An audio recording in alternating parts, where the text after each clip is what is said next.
from Citizen TV, this is JKL with Jeff Koinange. That's right. You know, if it's Wednesday, it's all about those three letters on the keyboard that follow each other, JKL. And on this eve of Nane Nane, we want to take a step back and look towards a bit of divine intervention. That's right. And not only because of Nane Nane, there's also a task force that put together a proposal to curb rogue pastors. We're going to be talking about that and plenty more in the next hour or so. In the meantime, my guests include Bishop John Warari Wakabu. He's a member of the Interreligious Council of Kenya and chairman of the Kenya Christian Forum. We've also got the very Reverend Canon Evans Omolo. He's the provost of the All Saints Cathedral. We've got Senior Counsel Charles Kanjama. He was part of the task force that put together that proposal. And Sheikh Ibrahim Letome, religious scholar. It is a packed bench tonight. And we ask you, what are your thoughts? Start tweeting at KoinangeJeff. At Citizen TV Kenya, the hashtag is JKLive. JKLive begins right now. Tonight.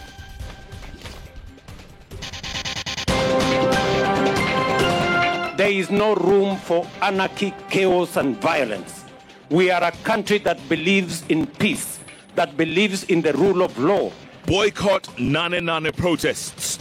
President William Ruto calls on Kenyans to keep off Thursday protests.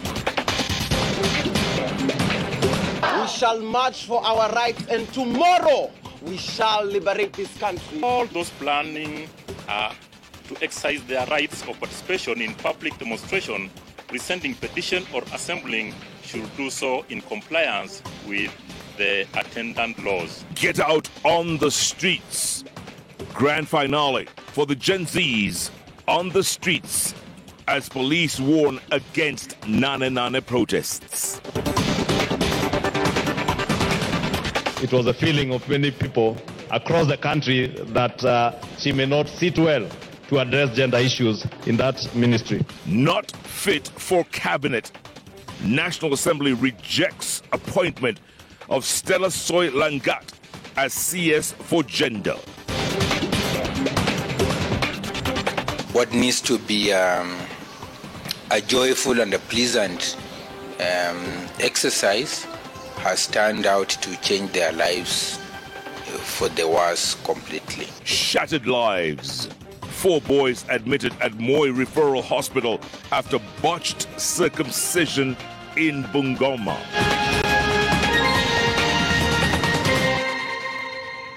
And welcome to the broadcast. Our sign language interpreter tonight is Njoki Shege.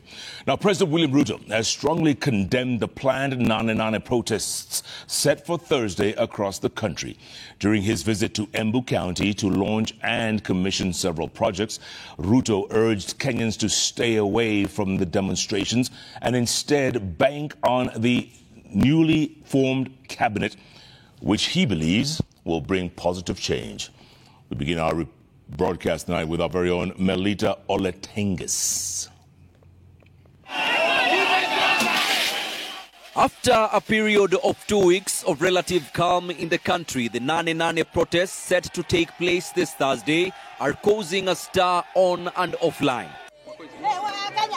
President William Ruto, who visited Embu County on Wednesday, condemned the protests as destructive and disruptive. We are a proudly democratic country based on the firm foundation of the rule of law. There is no room for anarchy, chaos, and violence. We are a country that believes in peace, that believes in the rule of law, and everybody's right is protected under the rule of law and under our constitution. Some Kenyans, especially the youth, commonly referred to as Gen Z, have vowed to demonstrate on Thursday to reject President Ruto's administration, calling for his resignation. Sisi wote tuko kiwanjani. Si kila mtu anafanya kazi ile anajua. Si baada ya hiyo mko na mtihani. Si mtakuta kusahihisha. Ile mtu amezembea kazini si anafukuzwa. Ama namna gani? Naona mzee mwingine huko anasema atembee nyumbani ile mtu hajafanya kazi. Recent controversies surrounding Ruto's government leading to the forced dissolution of his cabinet have fueled this unrest. The president is advocating for collaboration with the opposition to address these issues. Niliunda baraza la mawaziri nikasema kila mtu akuja aketi hapo ndani. Mimi sitaki kuwa Zakayo peke yangu. Mimi nataka hawa watu wote wakuje hapo. Ndio tutapute pesa pamoja. Tulipe ushuru pamoja. Tulipe madeni pamoja. Tupange maendeleo pamoja. Mimi nauliza nyinyi watu wa hapa Kamburu, mnataka tuungane ama tutengane? Ruto was accompanied by Deputy President Rigathi Gachagua amid political murmurs in the corridors of Parliament over a plan to impeach him. In a media interview, Gachagua stated that he is not intimidated by any attempts to oust him. Katika zile kura wewe na mimi tulipata katika Mlima Kenya, ndio walikuwa nambari 1 katika eneo hili la Mlima Kenya. Na kwa hivyo rais wetu wa watu ya Embu wakipata maendeleo ni haki yao. During his visit, Ruto inaugurated 9 projects, including the Giti electrification project, the construction of the Makutano and Iriairi markets. He toured Runyenjes, Mbeere North and South. Melita Oletenges, Citizen TV. All right, Melita, thanks so much for that. At the same time, youth, commonly referred to as Gen Zs, who have been perceived as leaderless, have come out to assert their right to hold anti-government protests dubbed Nane Nane planned for Thursday. Now, the youth say the protests will proceed nationwide as scheduled.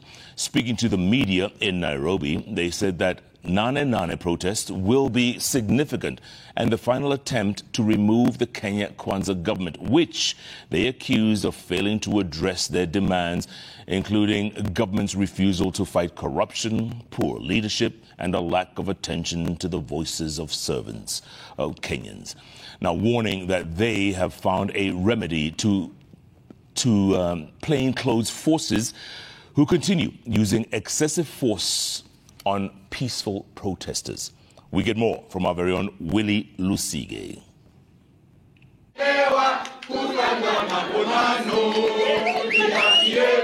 Gen Z youths across the country have organized anti-government protests on Thursday. On Wednesday, they openly declared the August 8th protest will be the culmination and final demonstration against the Kenya Kwanza government and its policies. Nane Nane will be able to birth a new nation, and it is going to be our final day in the street. Tomorrow, as we march towards a new republic, Nane Nane, kabla ya saa 8 na dakika 8, I want to assure you that the spirit of the Kenyan youth remains unbowed. Viva comrades, viva! Contrary to their previous stance of being leaderless and faceless, they gathered in public to explain the reason for their protest and their goal of removing the Kenya Kwanza administration led by President William Ruto. They said a major reason for this is the government's refusal to listen to Kenyans' demands, including fighting corruption, which they cite as the root cause of widespread poverty and concentration of wealth among an elite few. Chenye tumeamua tunaenda kufanya. Juu tunapigania haki ya mtoto wa kesho, mtoto wa jana na mtoto mwenye ako paka saizi. They said they will protest due to unemployment, the continuation of oppressive governance by the Kenya Kwanza administration, the selling of public assets to investors, and the lack of basic services in the country. We have elucidated very plainly what our demands have been. That we want to live in a country that gives us land. We want to live in a country where it gives us education. We want to live in a country where children will not die from natal diseases. They also threatened to take action against police officers who are not in uniform but are seen riding police vehicles, accusing them of using excessive force to oppress the protesters while the government remains silent. If we see unidentified men in civilian clothing riding in government vehicles that have obfuscated policies, we shall treat them as robbers. A section of Nairobi leaders have asked the youth to shelve their protest and give the president time to respond to their demands. Nafasi rais sasa aweze kupumua ili aweze kufanya kazi. As youths across the country vow to continue with their peaceful protest scheduled for the 8th of August and also known as Nane Nane, the police are saying they will not use excessive force on peaceful protesters except those ones who will violate the rule of law. Willie Lusige, Citizen TV. All right, Willie, thanks so much for that. Now, the National Police Service is warning of security threats in the country on Thursday and calling upon citizens to be extra vigilant and avoid crowded places. Acting Inspector General of Police Gilbert Masengeli says criminals are planning to infiltrate Thursday's Nane protests and commit further crimes. Our very own Seth Alale with the latest security update. In his second successive security briefing over the anticipated anti-government protests dubbed Nane on Thursday, the Acting Inspector General of Police Gilbert Masengeli stated that intelligence reports indicate that there are security threats to the country. Already, our intelligence report indicated that there are security threats to the country, with criminal planning to infiltrate tomorrow's demonstration and commit further crimes. The National Police Service stating that it has beefed up security in the flagged locations. In anticipation, we have ensured adequate deployment of security personnel. The acting police boss calling upon members of the public to be extra vigilant and avoid crowded places. Members of public are advised to take extra caution while in crowded areas that are likely to turn riotous. The police warning demonstrators to be peaceful or face the full force of the law. We also wish to caution members of the public against contravening the Kenya Civil Aviation Act and Protected Areas Act by avoiding trespass of protected areas such as Jomo Kenyatta International Airport and State House lodges. The acting police boss urging officers to exercise restraint in executing their constitutional mandate. Seth Olale, Citizen TV. All right, Seth, thanks so much for that. At the same time, President William Ruto has come under increasing pressure from the United States government for the prosecution of security officials who've employed extra legal tactics to crack down on peaceful protesters.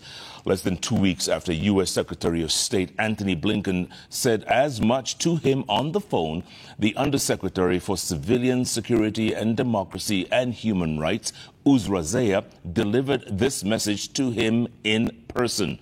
Our very own Olive Burrows. There's more.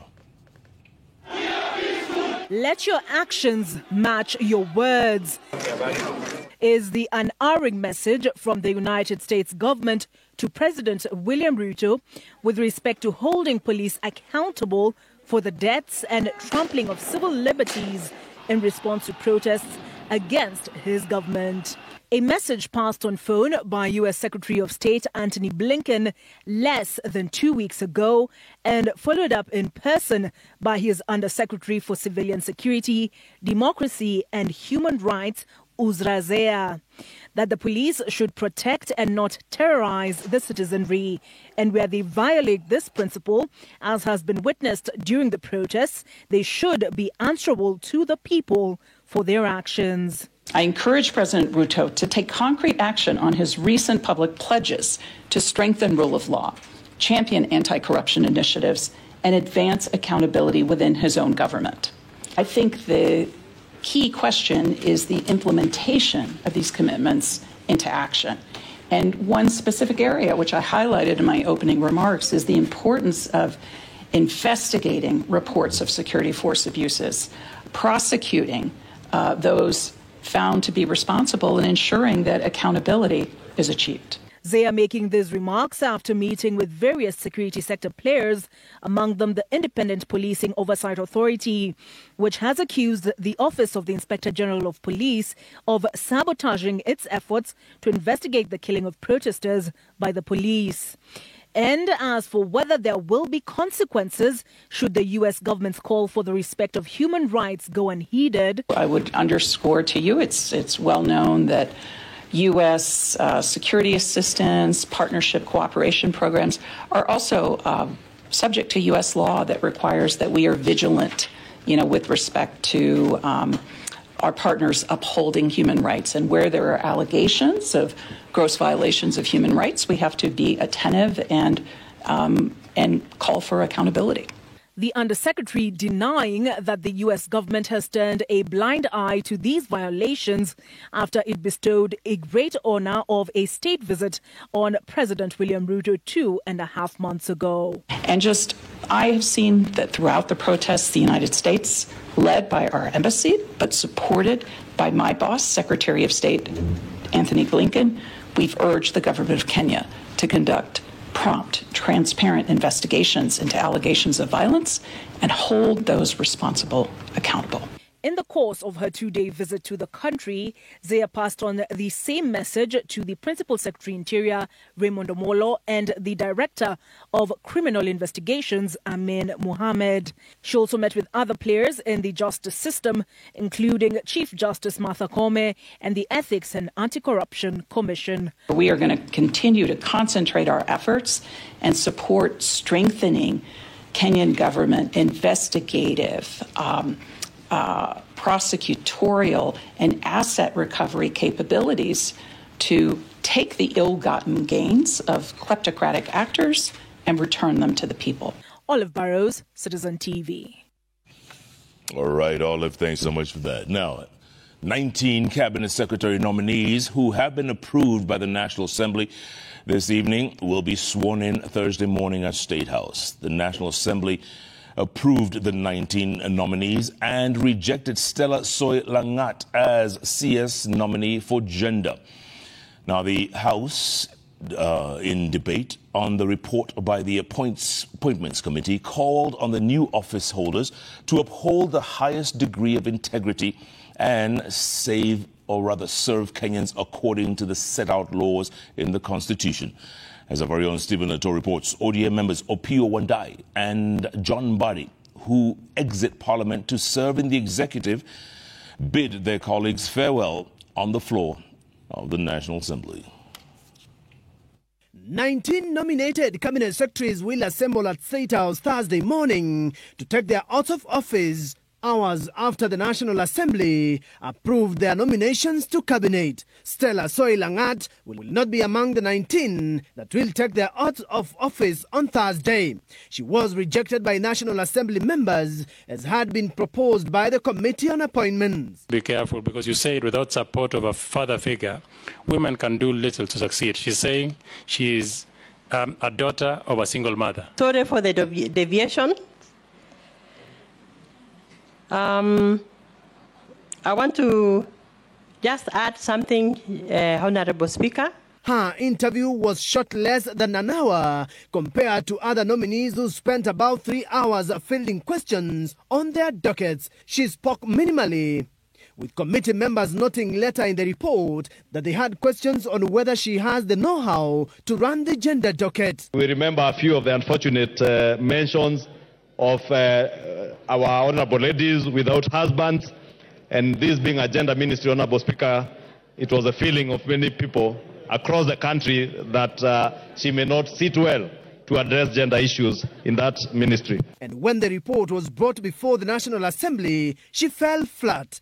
Attempts to save Stella Soy from rejection were defeated. Honorable Speaker, in the first parliament, we rejected Phyllis Kandie, and she performed very well, Malonza. Now it is this lady. What is our issue with the ladies that every vetting, at least some woman must be rejected? The Honorable Ali Hassan Joho is an inspiration to so many young people out there. You are not poor because somebody else is rich. You can actually learn something from a person instead of actually feeling bad that, okay. MPs, while approving the nominees, cautioned the nominees. This is a house that has vetted you, and if we approve you, that has approved you. You will not be going to the other side in the executive to serve these members of parliament. But these members of parliament represent the people of Kenya. Please go and serve the people of Kenya. Serve them diligently, without favor, without discrimination, and knowing where you are coming from, Honorable Wandai. As members of that opinion say aye. Aye. Will those of the contrary opinion say nay? Nay. The ayes have it. John Badi and Opio Wandai bid the House goodbye as they left the legislature for the executive. And I have never shied from playing my role. As a member of this House, I have diligently performed my legislative functions to the best of my knowledge for the last 17 years. I cannot end without thanking the President of the Republic of Kenya, His Excellency Dr. William Samoei Ruto, PhD, for granting me this historic opportunity to serve my country as Cabinet Secretary. Thursday, the 19 nominees embark on a new chapter, which will get off to what appears to be a challenging start. A day of planned protest against the administration they serve. Stephen Leto, Citizen TV. All right, Leto, thanks so much for that. Here's a very sad story. Listen to this. 4 minors have been admitted at the Moi Teaching and Referral Hospital after their genitals were mutilated in a circumcision attempt gone wrong. Now, according to medical reports, 3 of the 4 boys aged between 12 and 14 have been irreparably mutilated as their genitals had completely been chopped off. Now, the incident has now raised an alarm over the rising cases of botched circumcisions that even led to the death of 1 minor back in 2023, with the perpetrators of the heinous crime still walking free under the immunity of cultural beliefs. Let's get more from our very own Laura Otieno. At the Moi Teaching and Referral Hospital in Eldoret, this young boy, whom we shall call John, is struggling to walk. What was to become an initiation ceremony that would mark his transition into manhood according to the Bukusu culture has been a dark turn in his life after he lost his genitalia. Trouble started 2 days after he faced the cut. Mtoto wangu alikuwa na pulit, alikuwa anaruka. Nikasema nitafika kweli. Vile nilifika chioni, wakaniambia hiyo kitu, mama ulichelewa, ulifika kama imekufa, mtoto anaenda operation. Wakaenda tena wakatoa. Sasa niko na wasiwasi, mtoto wangu atakuwa kama mwanaume ama atakuwa tu hivyo. John is among 4 boys aged between 12 and 14 years who have been admitted at the Moi Teaching and Referral Hospital over the last 5 days as referral cases of botched circumcision from Kakamega and Bungoma counties. According to medical reports, the minors have been severely mutilated, with only 1 having a chance of making a full recovery. Their penis has been dismembered. Is only 1 who was lucky because the amputation was incomplete and we were able to attach the remaining portion together. However, the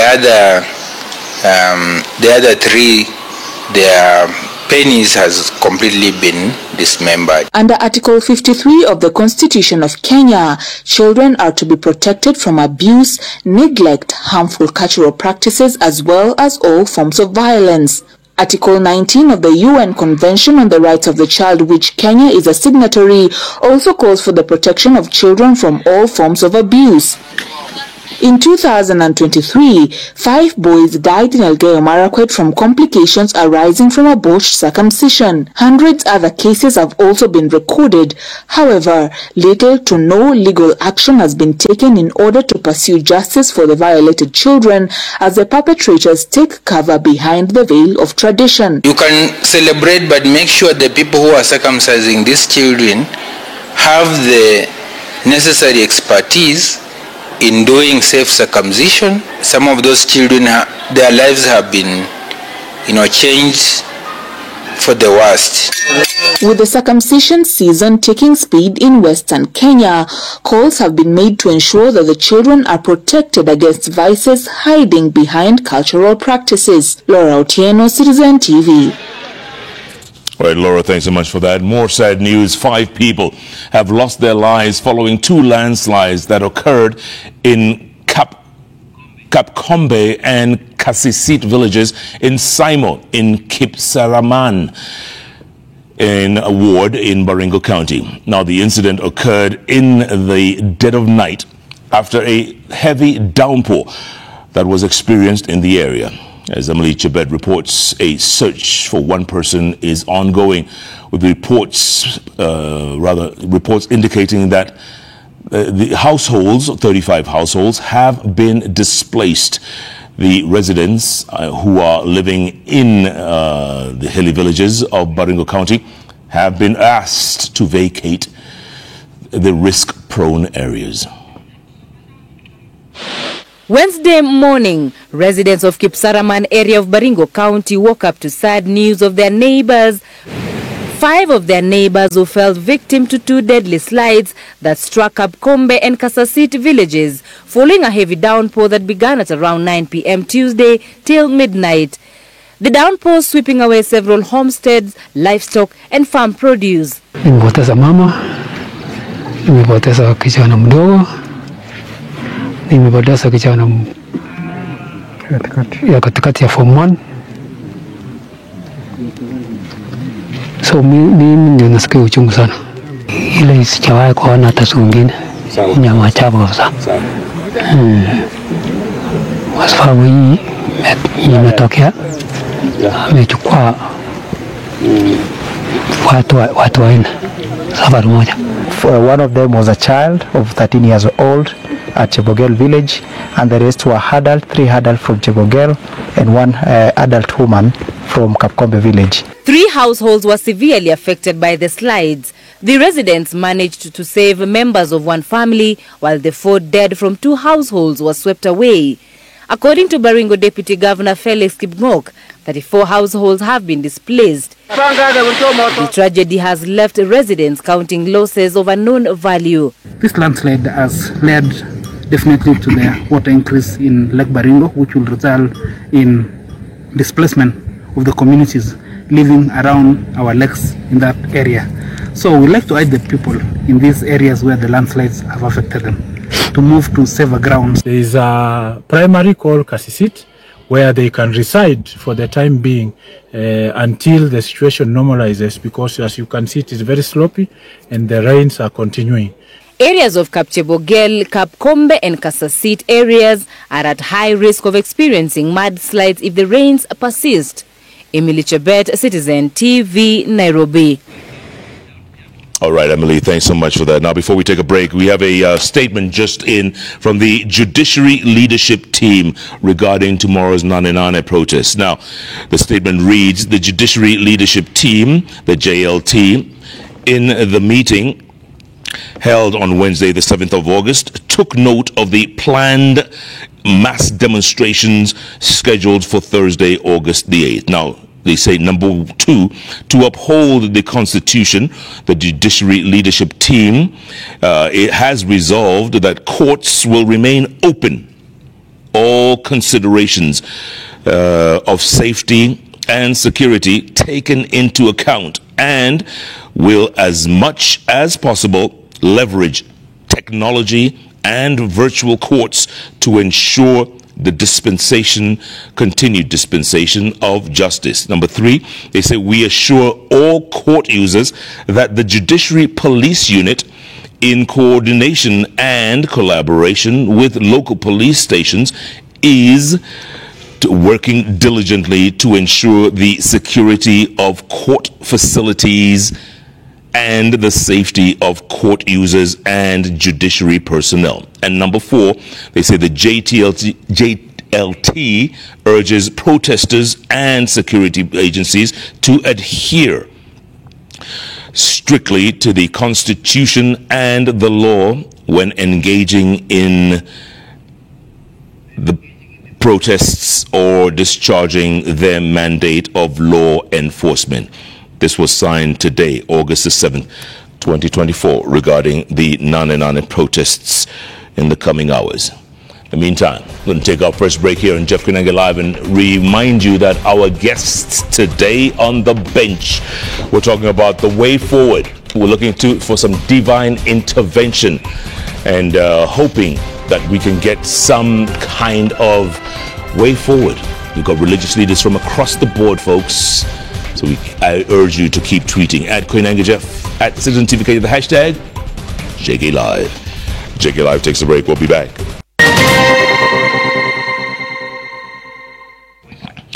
It is exactly 36 minutes past the hour. Welcome back to Jeff Koinange Live here at Citizen Television. Now, there's another developing story we're working on right now.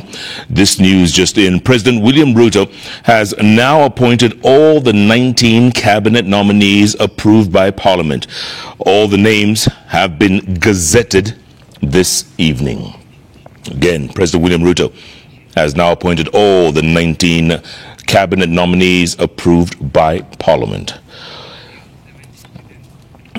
Moving right along, over 70,000 students set to join university this year are likely to miss out on government scholarships under the new funding model at the Ministry of Education, as the Ministry of Education hasn't received funds to cover them.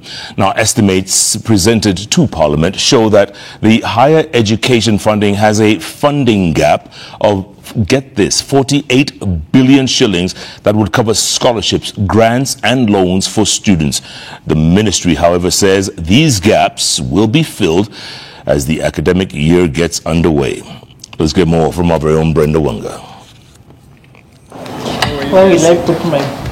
The second cycle of the new higher education funding model is about to get underway with the opening of university for the first year 2024 intake just a few weeks away. This time we have placed 153,000 students, but we are projecting that those who will require funding will be 122,000. The government maintains that these students will access the funding in time for them to report to university. So the budget is usually availed as money is collected.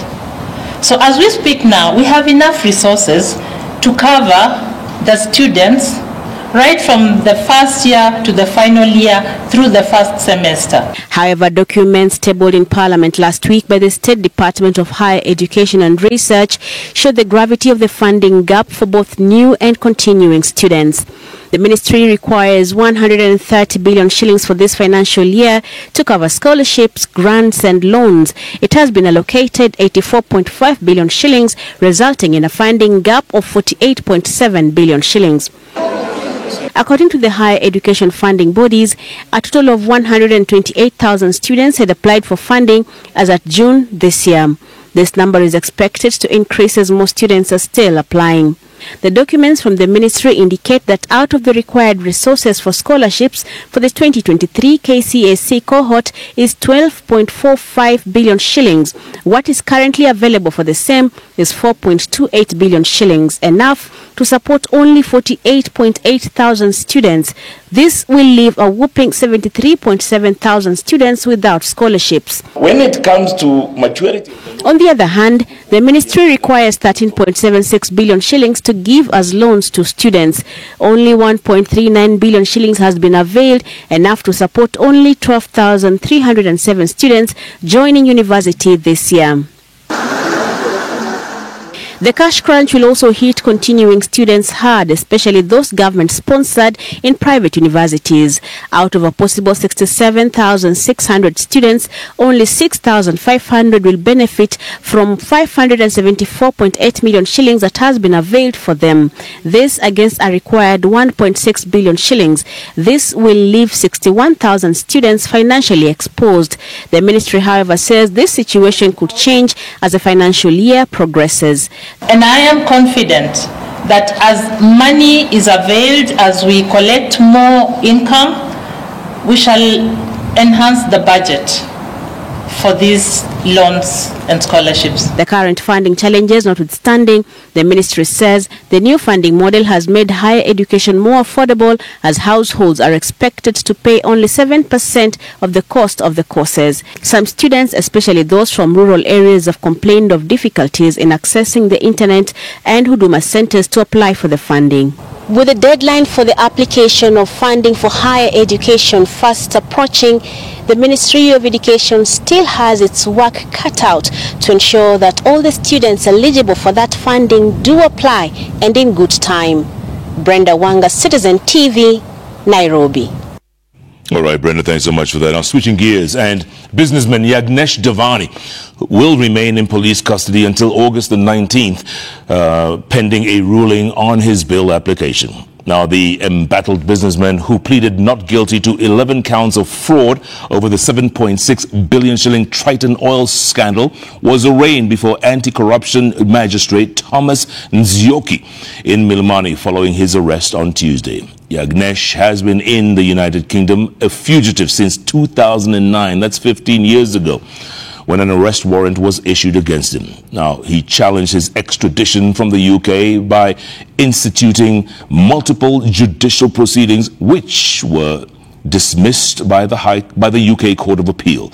Now, subsequently, Davani was extradited on the 23rd of January and charged at the Milimani Law Courts, where he pleaded not guilty to all charges leveled against him.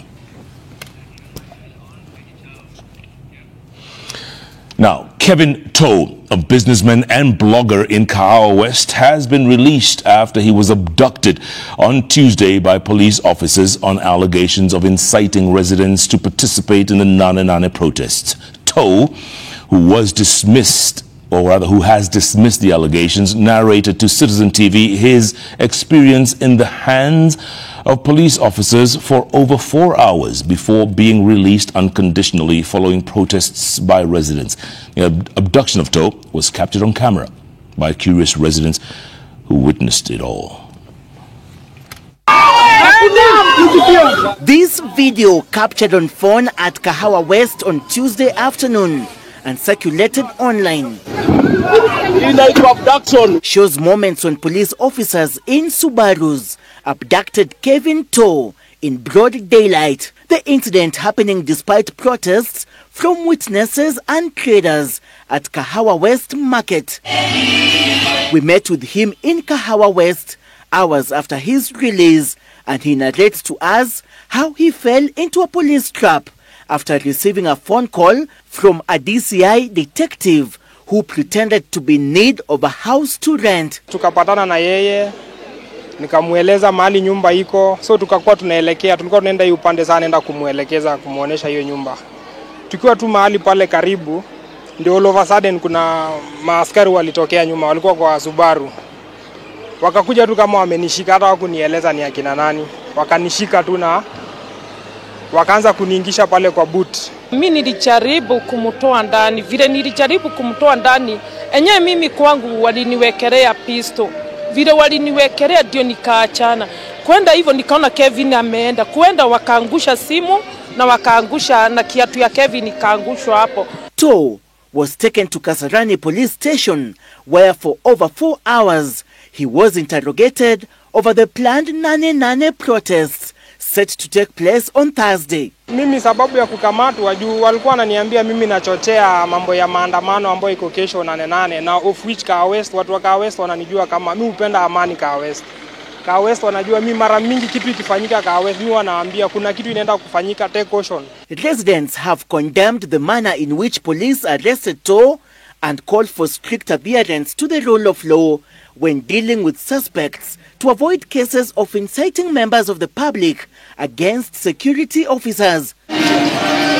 The abduction and release of Toh has once again raised fears over cases of enforced disappearances in the country, with over 60 people still missing since the protests began on June 18th.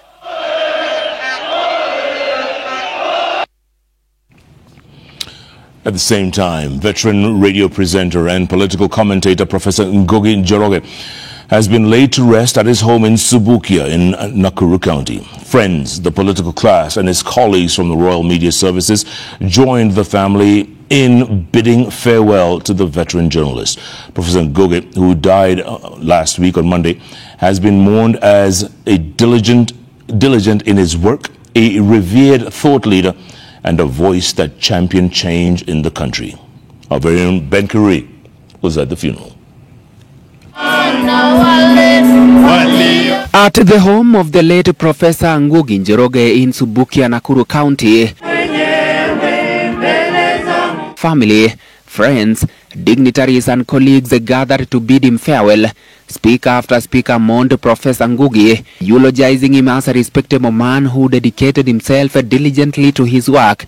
His family paid a tribute to him as a devoted family man who led by example. We thank God for blessing us with 3 beautiful children and 2 grandchildren. Hata wakati mwingine alikuwa kwa Inoro akiongea kitu, akija nyumbani ninamwambia dad, hiyo wisdom si yako. Ninashukuru Yesu kwa sababu ni alikupea hiyo wisdom. You are always fair to us and loved us unconditionally. I will miss your daddy-daughter moments that definitely will stick around for my lifetime. You indeed left a mark, a life well lived, a race well run. Sleep well, daddy, till we meet again. Colleagues from Royal Media Services praised the late professor for his mentorship and guidance. Aliyelala hapa nitamtaja kama mwalimu wangu. Mwalimu kwa sababu wakati nikijiunga na Royal Media Services yapata miaka 21 iliyopita, alikuwa mmoja wa wale ambao walinielekeza katika uandishi wa habari. Ekindu gitagwo 1,000 words, and they really held my hand and walked with me to a point where I've been today. Royal Media Services IT and Radio Director Fred Afune, speaking on behalf of Group Chairman SK Macharia, Vice Chair Gathoni Macharia, and Group Managing Director Wachira Waroro, mourned Professor Njoroge as an industrious and insightful political commentator who significantly contributed to the company. Professor Njoroge was a foundational figure in Royal Media Services and a beacon of excellence in many spheres, be it as a pioneering broadcaster, esteemed academic, a mentor, and a leader who touched the lives of many.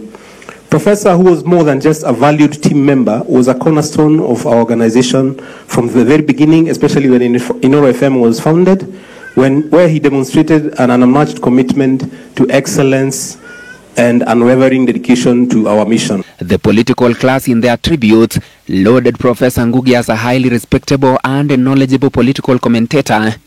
Professor alikuwa rafiki yangu. Kwa kawaida uhusiano kati ya wanasiasa na wanahabari unakuaga very funny. As breakfast tunakuanga marafiki. Lunchtime tumekosana. Jioni ni story nyingine. Kwa hivyo tunasubuana hivyo namna hiyo. But this man was a very respectable man. Tulikuwa tunamheshimu.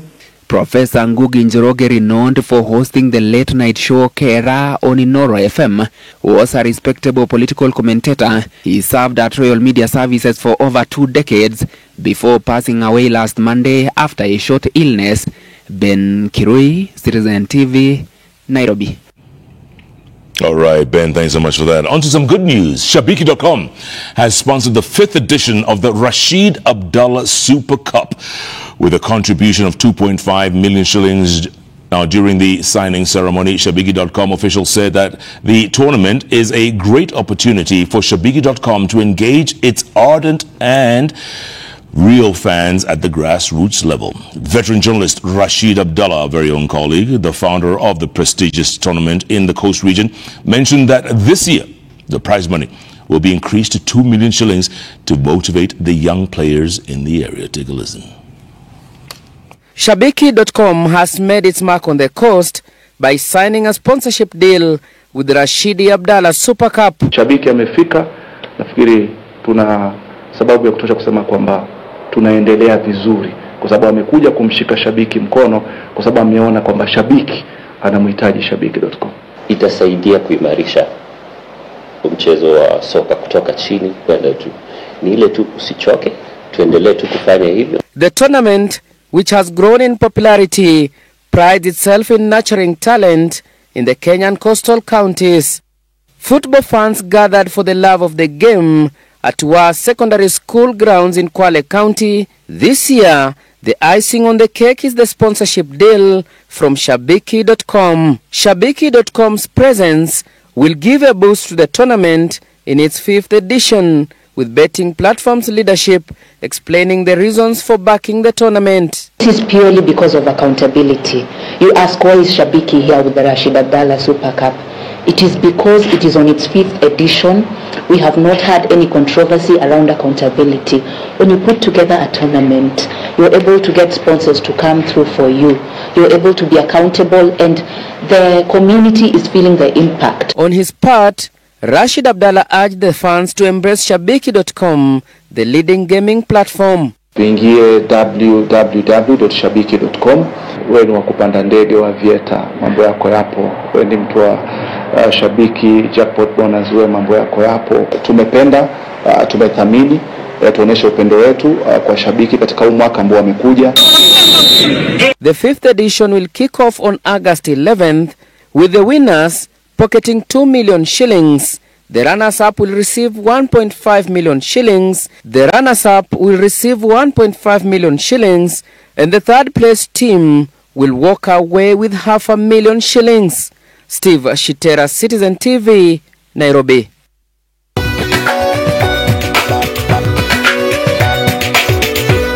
Exactly, top of the hour. Welcome back to JKLive. Here at Citizen Television, on to business news. And the Central Bank of Kenya has announced the introduction of new banknotes to replace defaced currency currently in circulation.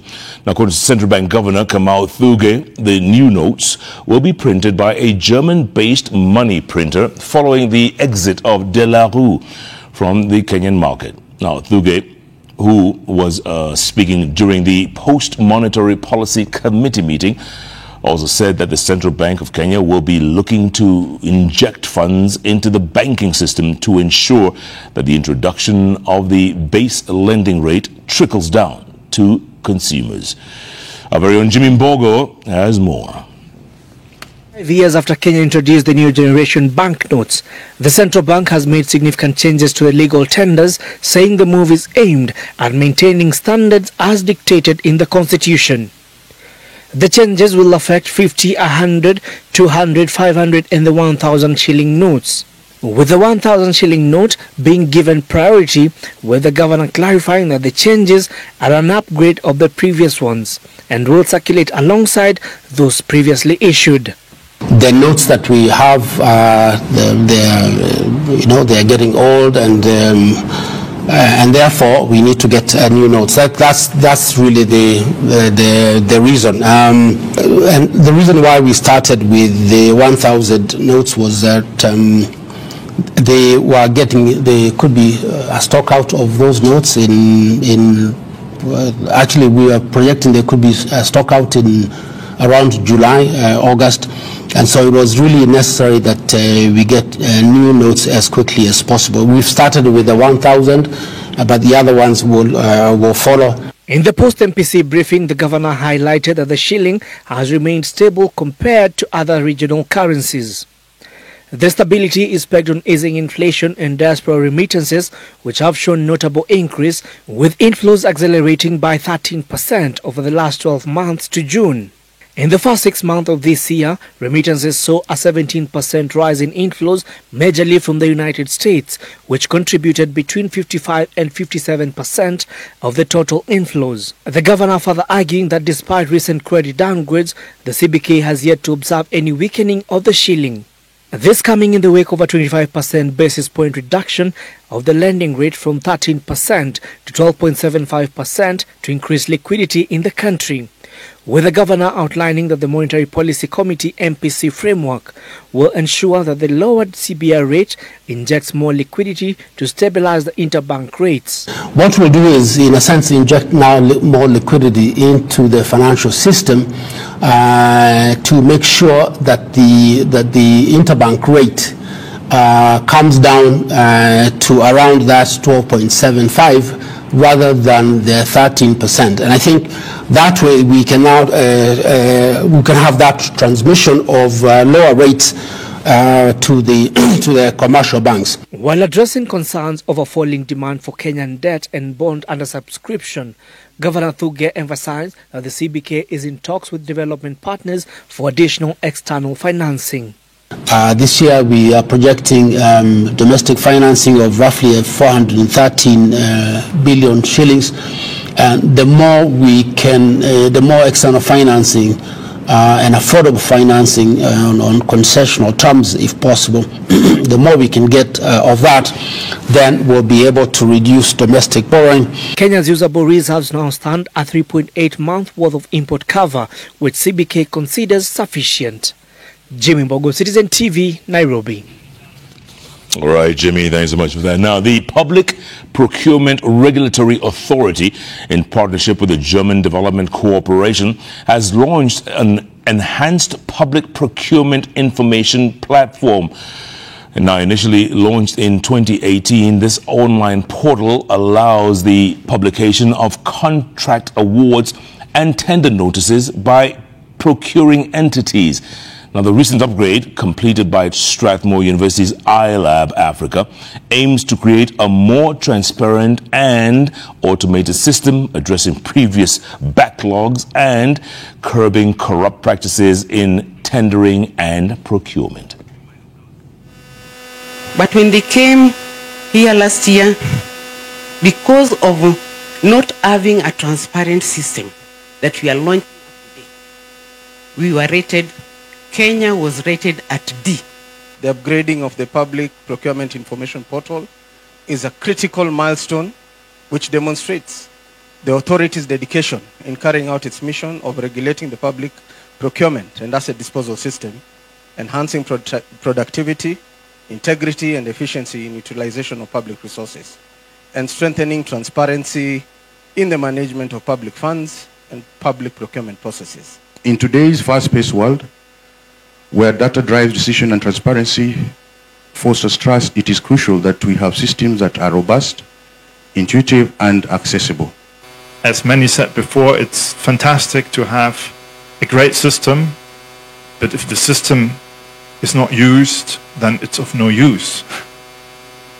So keep that in mind, and perhaps the cooking of the meal. And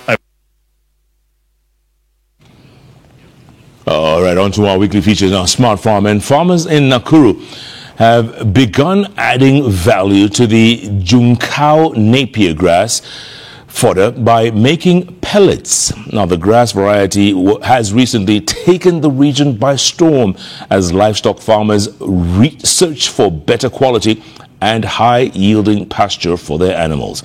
Our very own Dennis Otieno brings us more on this week's Smart Farm.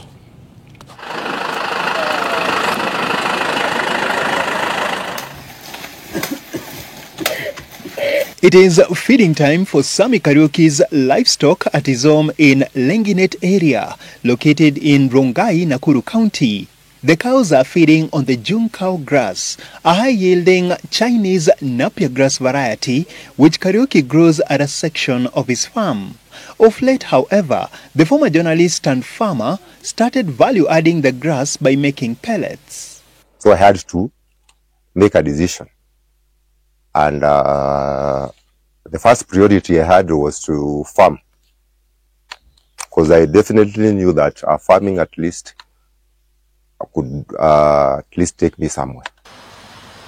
Kariuki is among the few farmers here contracted to grow the grass, which was introduced 2 years ago. It is commonly referred to as the Chinese magic grass, and does well in a number of areas, including arid and semi-arid lands. Its roots can go deeper, up to 2 meters. So it can easily sustain itself in harsh climatic conditions. Junkao previously in China, it was used to control desertification. Unlike the local Napier grass, the magic grass has softer leaves and takes 2 to 3 months to mature. Cuttings, we call it the Junkao cuttings. These cuttings have 2 internodes. You plant this cutting at a spacing of between 2.5 feet square between rows and column. When you plant one cutting, within 3 months, it will sprout from 10 branches up to 50 branches within 1 year. In a bid to maximize the grass and ensure adequate fodder for his livestock, Kariuki began experimenting with these pellets made from the Junkao grass. Value addition in these young cow napier grass is also of paramount importance, because you see, like, when now you value add the same, you see now the livestock will change their feeding habits. To make the grass pellets for his livestock, Kariuki makes a 2-kilometer trip to this facility at Kampi Yamoto area. Here, a model farm exists with acres of land under the grass. The pellet making process starts by drying the grass, with 10% being the preferred moisture content. The grass is then chopped using a chopping machine.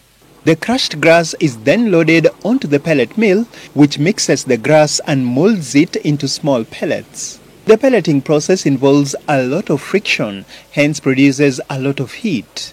They therefore need cooling in order to harden. After cooling, the farmer can put the pellets in bags for storage. Value addition ya hii isipokuwa ni hiyo kutengeneza silage na hizo pellets, na hakuna kitu kingine. I don't think kuna kitu kingine wanaongeza. But sasa unajua sasa ikisha tengenezwa ikiwa into pellets, consumption yake pia kwa mfugo pia inakuwa easy.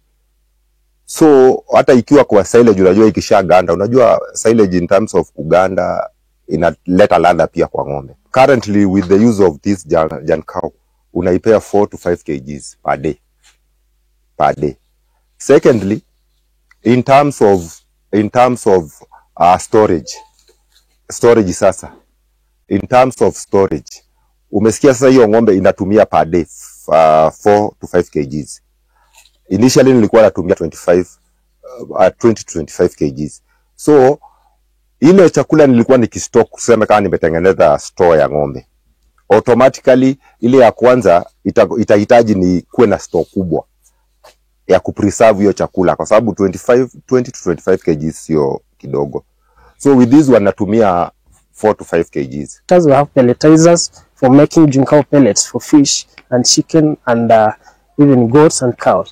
We have another machine that can be used to produce jinkao grass powder. The powder can be used as the chicken feeds. A kilo of dried jinkao grass goes for 20 shillings, while the pellets can be sold for as high as 100 shillings per kilo. In Kenya, we have a huge deficit of animal feeds. So that's why our company saw that it's good to introduce a new variety of grass that is more more yielding, and it has more of the crude protein that's beneficial for dairy farmers and the human consumption in terms of mushroom production. Embracing alternative feed options such as this can help Kenyan farmers overcome challenges of feed scarcity and high costs, thus enhancing the health and productivity of their animals. Dennis Otieno, Smart Farm.